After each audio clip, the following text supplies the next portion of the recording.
Hello viewers, Tom O back again with another repair video.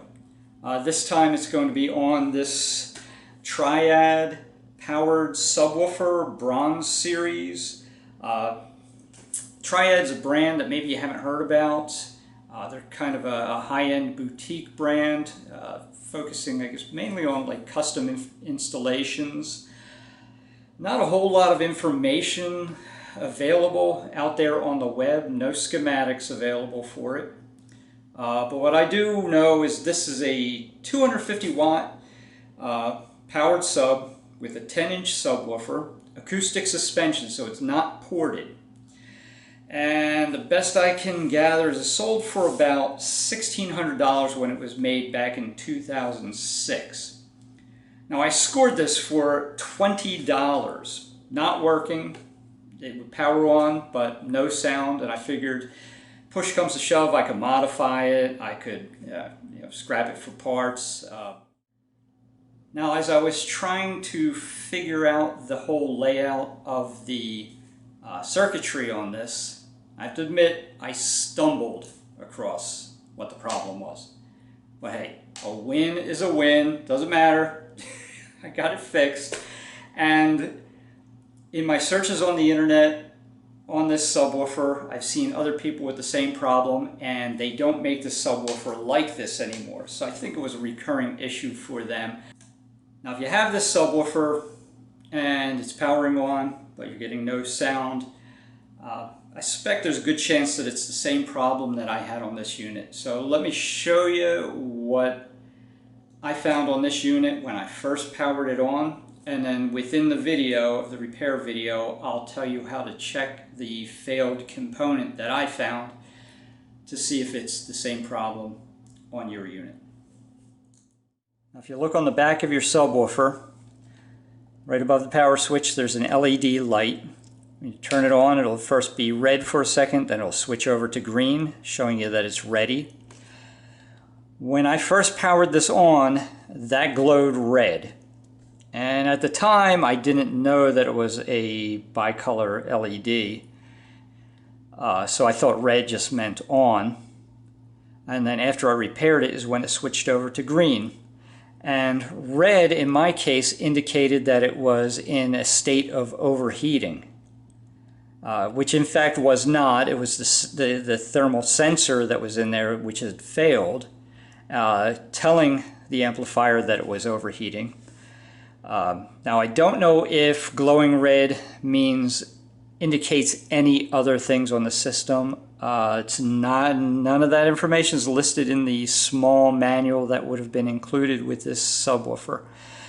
So that part's a mystery, but if yours is glowing red and you're not getting any sound, I'm gonna bet that it's a good chance that it's the same component failed, especially if you constantly leave your subwoofer on, and I do recommend if you're not using it, turn it off, just so you're not cooking any components inside. So let's move on to the actual video of the repair that I did, and I'll explain everything there. Alright, so here is the amplifier for the Triad subwoofer. Seems to be made quite nicely, has a toroidal transformer to it. Upon initial inspection, just looking for anything obvious, I couldn't find anything wrong. There's two test points for 63 volts negative there, 63 volts positive there. Checked that, they were coming up 62.7 on both ends, so they're right on target. Looking around, I couldn't see anything brutally obvious on this unit.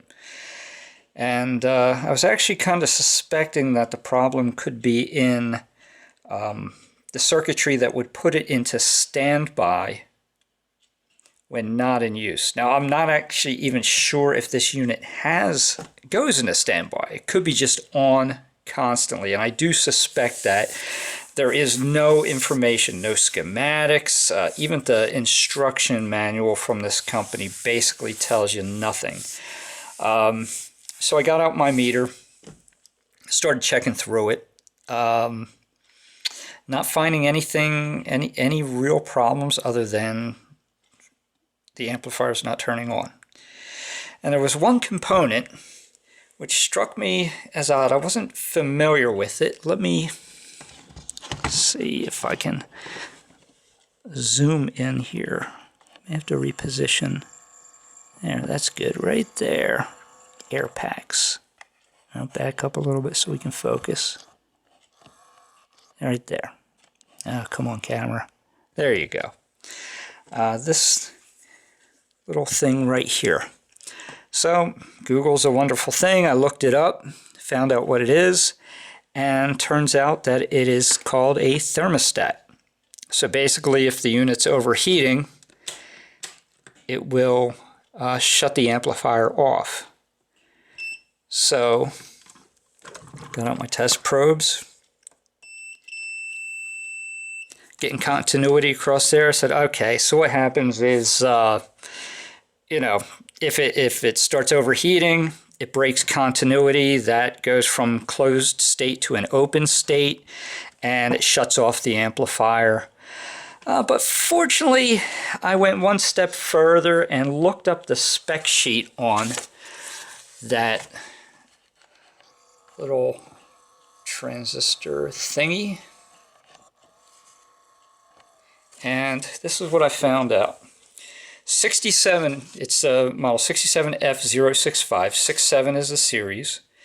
F is what type it is, and 065 is the temperature in centigrade at which point it becomes activated. Now F stands for fan. There's 67F065 and there's 67L065. The fan in its normal state, room temperature, would be NO, normally open. No continuity across the two terminals. Limit would be normally closed at room temperature. So basically, once the temperature crosses 65 degrees centigrade on the F, it would close, create continuity, and turn on a cooling fan. The limit one is the opposite, which is what I thought this was. So, in fact, this transistor is shorted out and is making the unit think that it is in an overheated state. So if it's normally open, I just did the obvious thing. I traced the wires around, and it leads down under to this backboard here, and I unsoldered the black lead. The speaker terminals for negative and positive are here and here, so I just took some jumpers, hooked them onto a little speaker I had, plugged it in, put my ear up to the speaker. I could hear a hissing noise. Unplugged it, took it upstairs, hooked it into the subwoofer's cabinet, hooked it up to the stereo. Boom, I have a working subwoofer. So it is actually that component right there that failed, and I suspect these other people who have seen online who've had these units fail and could not fix them, could not figure out what was wrong with them. I suspect that was the problem.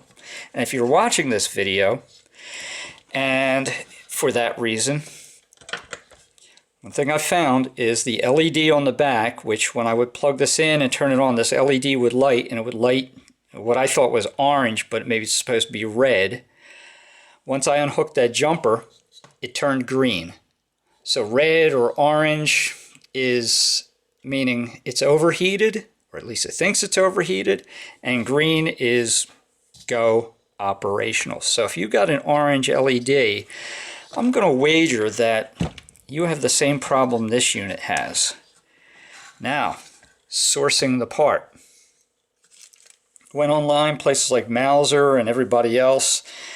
They had them. They were like $13 plus $10 shipping. Found someone who was a little bit cheaper.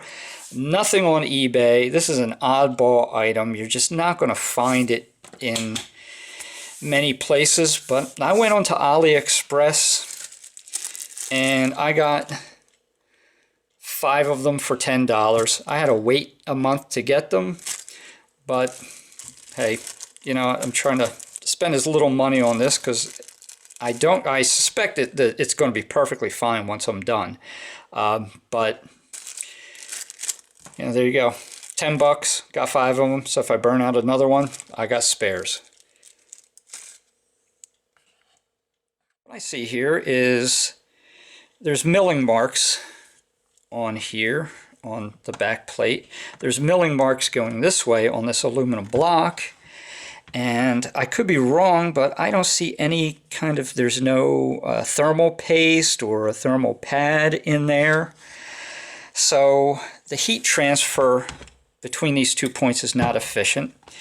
Between the transistors and the aluminum block, you do have the silicone insulator, because the back of these transistors have a metal heat sink that's actually part of the circuit. So if it touches that back plate, it'll short out and fry the transistor.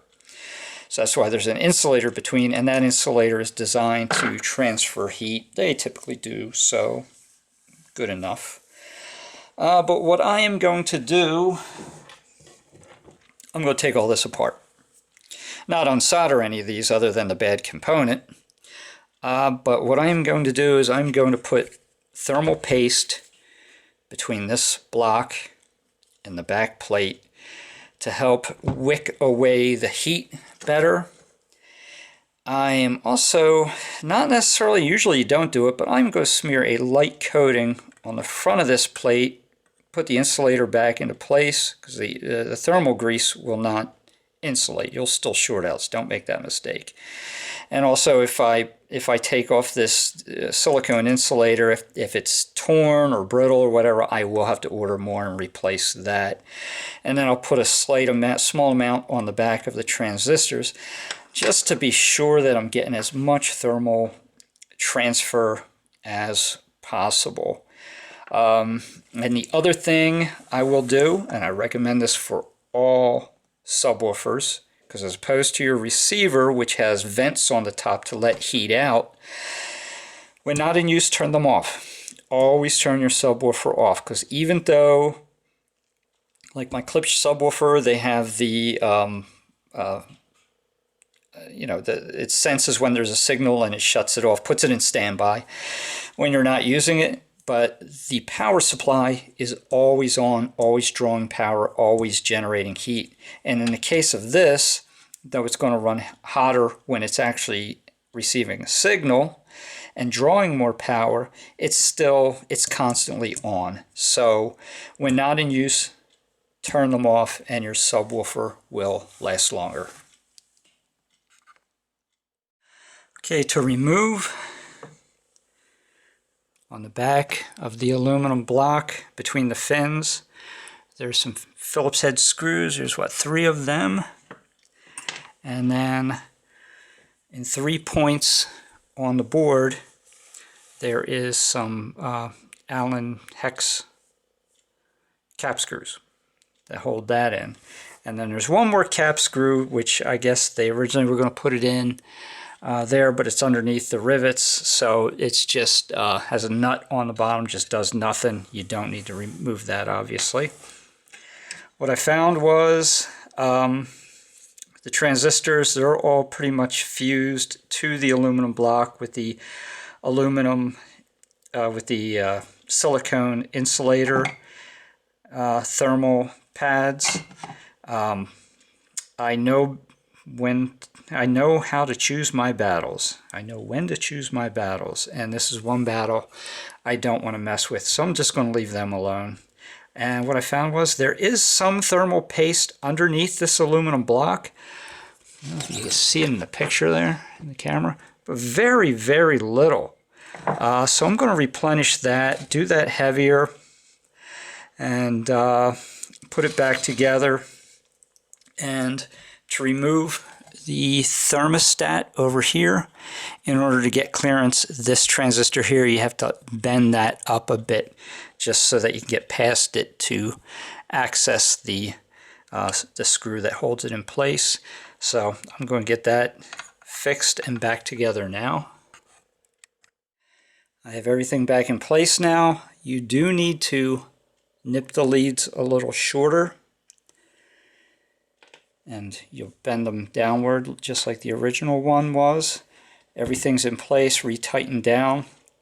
Realistically, I don't know. There was so little thermal paste underneath that aluminum block. I do believe that needed to be done. And like I said, I did not break these loose because they're basically glued down with the silicone thermal insulators. The only thing you really realistically need to do this job is undo this transistor and lift it up so you can get that hex head screw out of there, and lift this out of here, solder the new one on, put it back on, put that down, and you're done. Got everything tightened down, ready to go. I already did test it out, but let me flip it over here for you and show you. So we'll plug that in. And let's see if the LED shows up. And it turned green. Okay, now let me see if I can show you here. I have this hooked up onto that transistor thermostat that I replaced. So you notice the LED is green, so if it overheats and it closes, then it goes red, and it is red, it's not orange. And then when the temperature comes back down, it goes back to green again.